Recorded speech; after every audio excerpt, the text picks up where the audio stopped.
About 3 years ago, most of the world's ecosystems fell victim to a global plant virus. The loss of plant life has reduced the amount of oxygen in the atmosphere by 10%, which has increased the frequency of natural disasters around the planet. 3 years ago, the first case of a global plant virus was found, and it quickly spread to most of our ecosystems and started destroying them.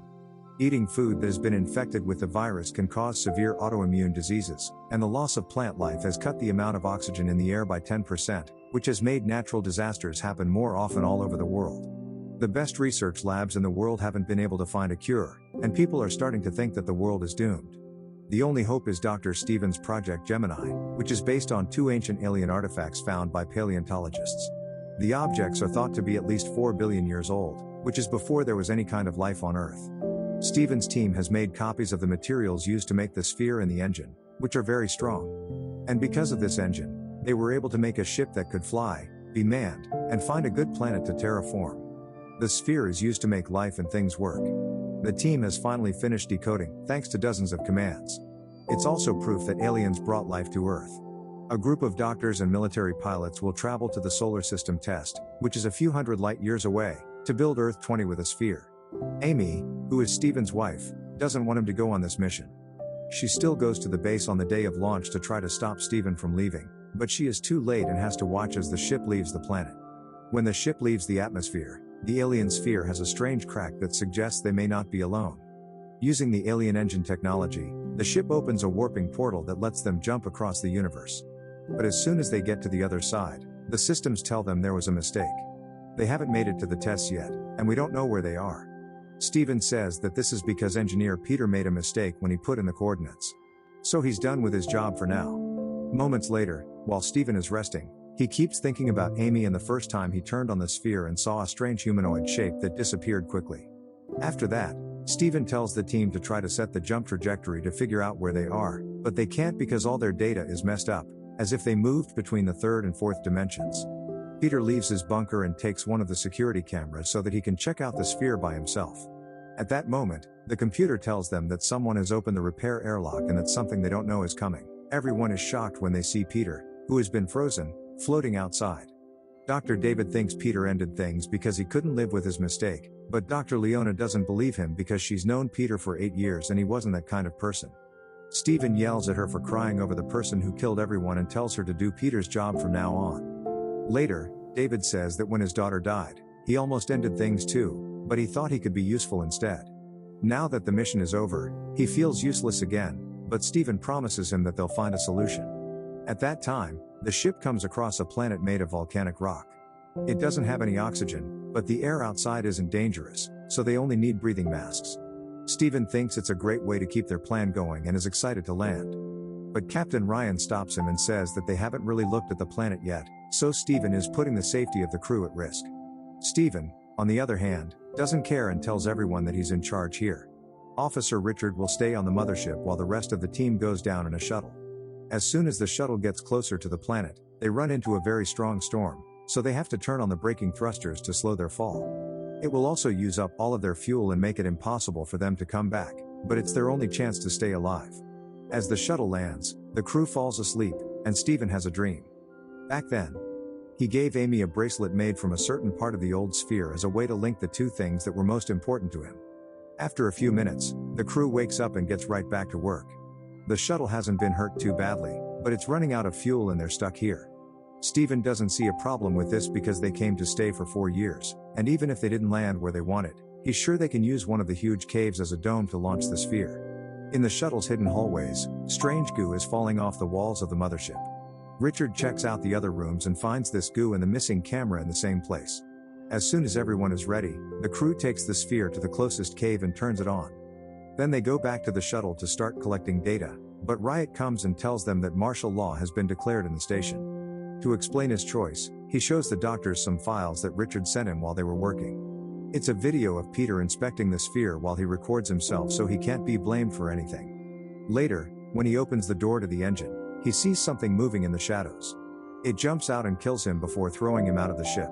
The camera can't show what this thing looks like, but Richard says he's looked at all the footage and that alien has been with them since they left Earth because it traveled inside the sphere like the Trojan horse.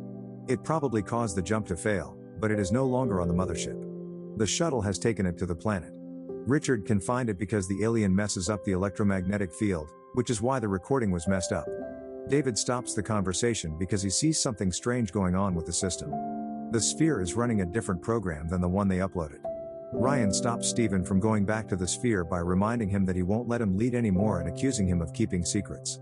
Ryan reveals Richard's also found footage of Steven seeing that weird shape back on Earth months ago. So he knew there was potential for a threat, and yet he told nobody, meaning Peter's death is his fault. Steven runs out of the room as soon as he hears this accusation. He thinks about how hard he and David worked on this project.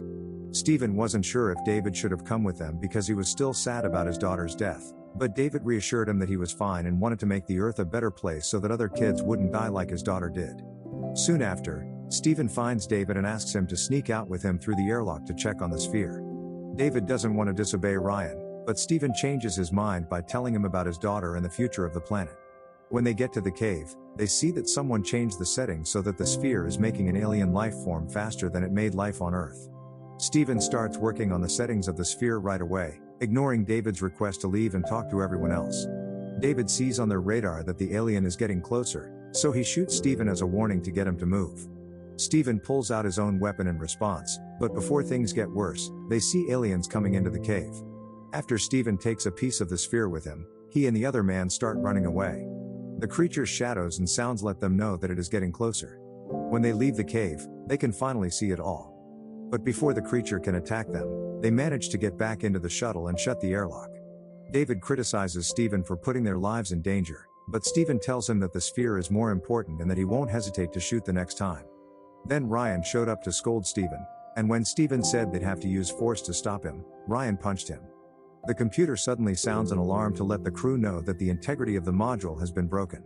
Leona leaves her room to look into the problem and finds a lot of slime in the hallway. Suddenly, she is pulled back to a different place. Frank tells her that the alien has broken through the low deck and is now in the lander. The two people move very carefully to hide in the lab, where it's getting harder and harder to breathe.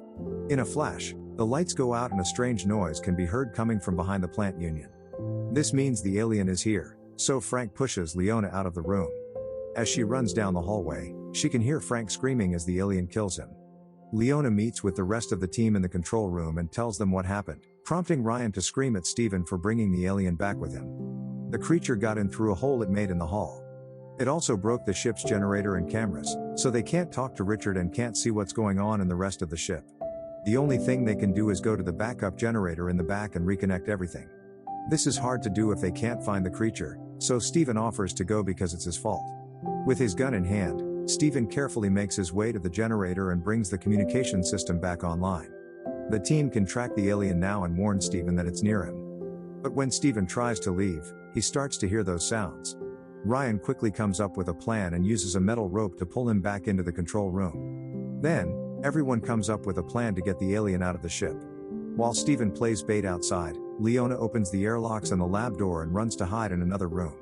As the alien comes out, the creature quickly begins making its way through the airlocks. But when Richard tries to turn on the engine to burn it out, he can't because the alien is messing with the signal. Steven is trying to get away from danger, and Leona comes to help him. But at that moment, the alien comes out and Richard regains access to the engine. As the fire hits the creature, Steven and Leona run back inside. But this isn't enough to kill it and it tries to reach Steven, who is being dragged inside by David. David's arm hurts from the alien's tentacle just as they close the door, trapping the creature's arm inside. While the beast goes back to the cave, Ryan closes the airlocks and lets the others fix the hole. Moments later, the team finds Frank's body, and Leona decides to end her life because she is so sad. Steven, on the other hand, starts to think about Amy again. She had tried to convince him not to leave by explaining she was working on a vaccine, but more importantly, she was pregnant. Still, this was enough for Steven to stay because saving Earth was more important to him than his own life. David goes to the lab to get a bandage for his wound, and Steven brings the tentacle with him so they can study it. He finds out that the creature is a bio-robot made from the same material as the sphere. This means that the sphere's goal has always been to make these beasts. His actions are stopped by the alien showing up and killing him first, giving Steven the chance to run out of the shuttle right before the bomb finally explodes and kills the beast. Steven passes out outside for a few seconds and is woken up by Richard trying to contact anyone alive. Richard wants to come save him, but the storm is too bad, so Steven tells him to stay put while he goes back to the cave to use the sphere. In the present, Amy finds her bracelet again and sees the message for the first time. She uses it to turn on the sphere as well. At that moment, husband and wife meet again in a mix of the past and the present, and Stephen rushes to tell her the formula for the vaccine before telling her he loves her. Stephen dies in the cave from lack of oxygen just as the connection ends, and Amy cries when she realizes she's a widow. After many months, Amy is now taking care of a very healthy baby, thanks to the vaccine that is making the world a better place. Make sure to subscribe and turn on notifications so you can see more videos like this. Thanks for watching.